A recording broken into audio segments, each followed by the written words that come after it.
You're now watching Sports Bettor's Paradise on the BetRivers Network. All right, it's a bowl season right in the middle of it. Has it been frustrating? A little bit for us handicappers in the college football world. Paul Stone joins us right now to talk some more of his favorite bowl games, and one of them, and he's going right to the big boys, the two semifinals, part of his three best bets this week.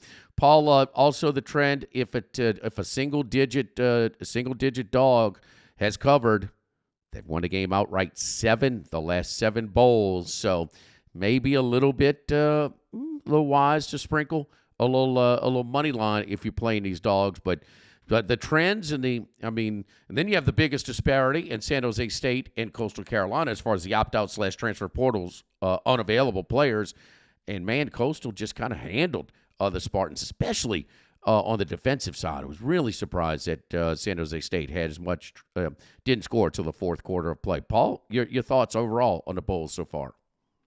Yeah, I mean, it's been a little bit of a crapshoot since the bowl games started. I think we're going to get a little bit more form as we get deeper into the bowl season. And some of these games, certainly not all of them, but some of these games don't have as many opt-outs. You're getting a truer picture of the teams that we saw during the regular season. But it is, it's been beneficial overall to play the underdogs to this point in the bowl season. And like you said, when an underdog covers, more often than not, they've been winning. And that seems to historically be the case in bowl games. So I think that's probably a good recommendation, whether you do, 50-50 on your bet or 75% spread, 25% money line, that will be up to the individual. But certainly taking the underdog plus the points and on the money line has proven to be a sound strategy thus far. Yeah, it used to be an old saying in the bowl games when there weren't as many opt-outs just because of motivation, smaller ones, dogs before New Year's Day, and then maybe the chalk after that. So maybe as we get into some of the more serious ones, we'll have a few, maybe a little bit more full rosters. We will see. All right, the Peach Bowl in Penn State and Ole Miss. Penn State beat everybody but the big two in Michigan, Ohio State. Sound familiar? Here we go again with James Franklin's Nittany Lions and Ole Miss. And, as we talk about the coaching carousel, and Lane Kiffin's name always comes up, and you wonder, you got to realize the resources. Everybody does not have equal resources in the SEC. Everybody does not have equal resources in college football, period. Forget the rent-a-wins, the scheduling. Lane Kiffin's 3-year conference record is the best since the early 60s. A guy named Johnny Vaught. So he is kind of maxing out his resource. Immature, yes. Internet troll or social media troll, yes. But he is doing a good job of maxing out his resources. Interesting game. James Franklin's good in these spots. His teams usually care about playing in these bowl games. Big winner in the Rose Bowl last year, -4 against Ole Miss. Yeah, you talked about, I'll touch on Lane Kiffin here real quickly before I go into my handicap. The transfer portal, looking ahead to 2024, man, he has already landed some big-time players through the transfer portal for next season. And Ole Miss looking like a potential top 10 team in the preseason. So he's doing the job there. Like you, he's pretty well maxed out his resources and what's available to him. Looking at this bowl game between Penn State and Ole Miss, at least somewhat surprisingly in my mind anyway, these two schools meeting for the first time in history. With a victory over Ole Miss in this bowl game, Penn State also would become the first school to win all 6 New Year's 6 bowl games, those being the Rose, Sugar, Fiesta, Cotton, Orange, and Peach. So that's pretty neat in my mind as well, and maybe another little small piece of motivation. Both teams are relatively young, so they're not affected too much by the opt-outs. Penn State did fire their offensive coordinator, Mike Yursich, late in the season. So they'll go with co-offensive coordinators in the bowl game. And also Penn State's defensive coordinator, Manny Diaz, has left for the Duke head coaching job since the end of the regular season. On the field for the Nittany Lions, they're All-America left tackle, I think almost inarguably the best offensive lineman in college football, Alu Fashanu. He's opted out. He won't play in the bowl game. Defensive end Chop Robinson is also opted out for Penn State. Their cornerback, Kalen King, still an opt-out possibility, although to this point he has not made any announcement. For Ole Miss on the other sideline, the most notable absence is going to be defensive end Cedric Johnson. Finished his career there at Oxford with 22 tackles for loss, 19 sacks. He's opted out of the game. And also their second year starting right tackle Micah Pettis will not play due to injury. Looking at the game, for me, this just kind of boils down to a fundamental handicap. I believe Penn State appreciably better, although Ole Miss improved. Penn State appreciably better on the defensive side of the ball. The Nittany Lions on offense, they feature that two-headed running attack of Nicholas Singleton and Katron Allen. They did rush for just 1,553 yards rushing this year, so maybe a mild disappointment in their sophomore seasons, but still a really good running game there for the Nittany Lions. And Ole Miss obviously has a outstanding running game as well with Judkins at the tailback position. Both these teams really similar in a lot of ways. When you look at their resume, both teams 10-2. I think Ole Miss's schedule really worked out well this year for them, especially being an SEC team. They won 4 games by 7 or fewer points. They won a 5th by only 10 points. They scored a grand total in games against losses against Alabama and Georgia, scored a grand total of 27 points, only averaged 4.9 yards per play. Of course, a lot of people are going to struggle against that quality of defense, but I think they're going to have trouble here as well, moving the ball against, again, a stellar Penn State defense. And I just like the Nittany Lions here. I think they win this game by more than 4 points. So take Penn State -4 over Ole Miss. James Franklin, pretty good in this spot, and no doubt about it in these bowl games where you just don't know how excited the team will be, how motivated they will be. Kiffin kind of up and down. Now, we can't kill him when he lost Corral in the Sugar Bowl early against Baylor. That completely, affected that game. But last year against Texas Tech, it was not the case. Maybe a little bit more excited to play in a New Year's Six Bowl. Hey, this is the last week until the 1st of January, until New Year's Day. You can earn a 25% college football profit boost when you place a real live money wager, a real money live wager of $25 or more on any college bowl game. Profit boost can be claimed one time per day during the promotional period. So last week until New Year's Day, January 1st. Let's get to the big ones. Got to the granddaddy of them all first. Still got their start time so we can see the sunset there in the St. Gabriel Mountains. Bama in Michigan. Bama +1.5. Keep in mind, Michigan, the higher seed, has their choice of which locale they want to take. Well, it's not so much in the Rose Bowl as much as, no, they don't want to play in SEC country down in New Orleans. So they'll play in Pasadena, Bama. It's stuck. I'm surprised it's still at 1.5. We could open up 1.5 or 2 because I thought it would Bama, a little bit more money would come in. That's where it's held. Bama is +1.5 against Michigan.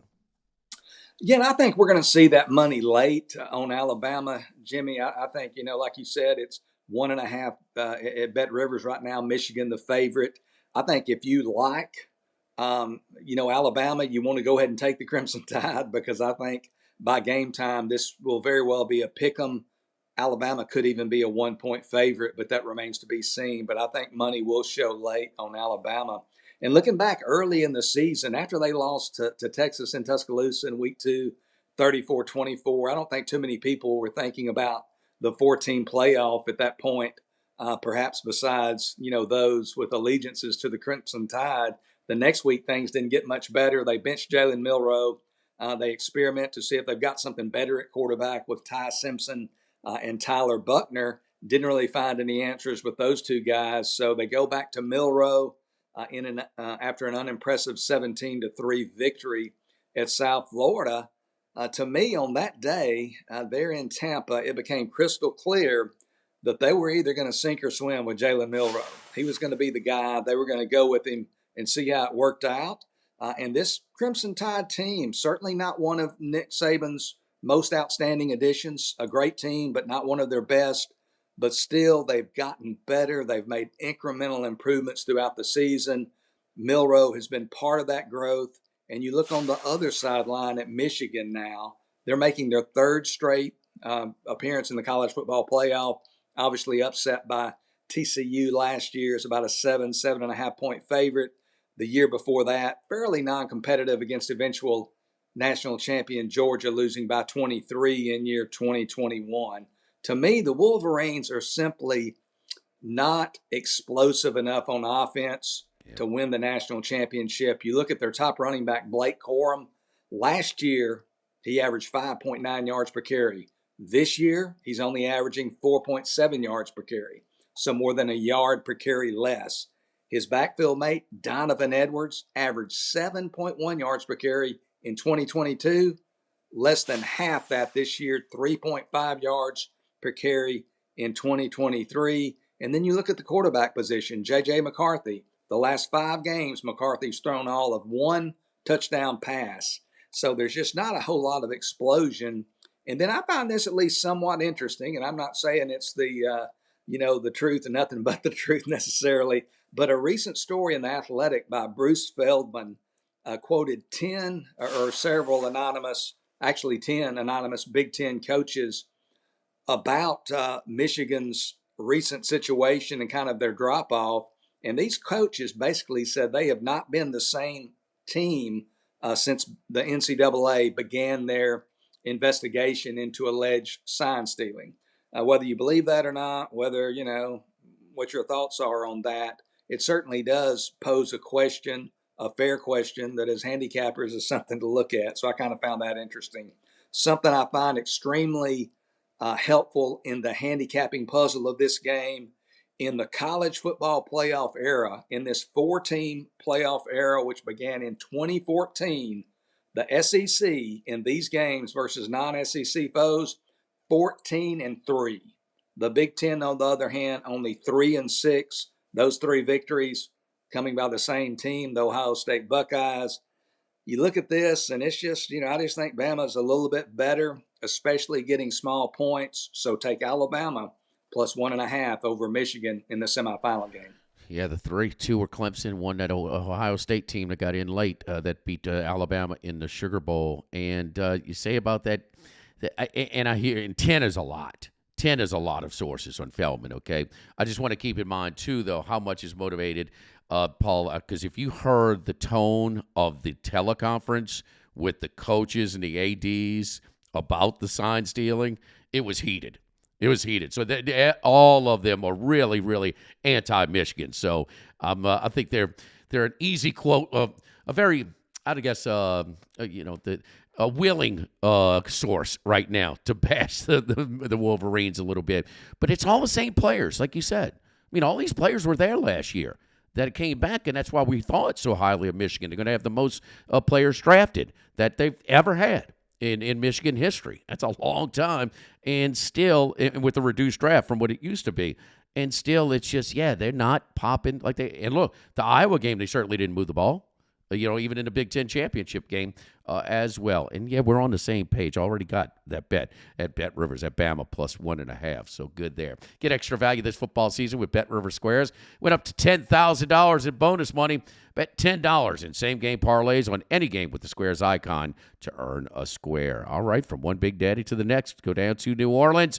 Was there yesterday, and we got Texas and Washington. Texas coming in after a couple of blowouts, man, against Texas Tech and Okie State in the conference championship game against Washington. I know one thing. I feel very comfortable with Kalen DeBoer on the big stage. How good was that? Was a tightly – that's how you bench coach, man, in that Pac-12 championship. Kind of only surprise there was that they had to come from behind in the fourth quarter to win after building a big lead. That was a well-managed game. Texas, 4-point favorites in New Orleans over the Huskies of Washington. It's one of my favorite selections of the bowl season, quite frankly, Jimmy. And, I look at this game, first of all, and Texas, admittedly, they don't have any glaring weaknesses.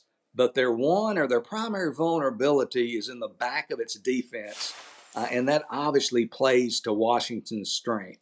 I mean, even with Texas's secondary, which is pretty good, how do you cover Rome Odunze, Jalen McMillan, and Jalen Polk?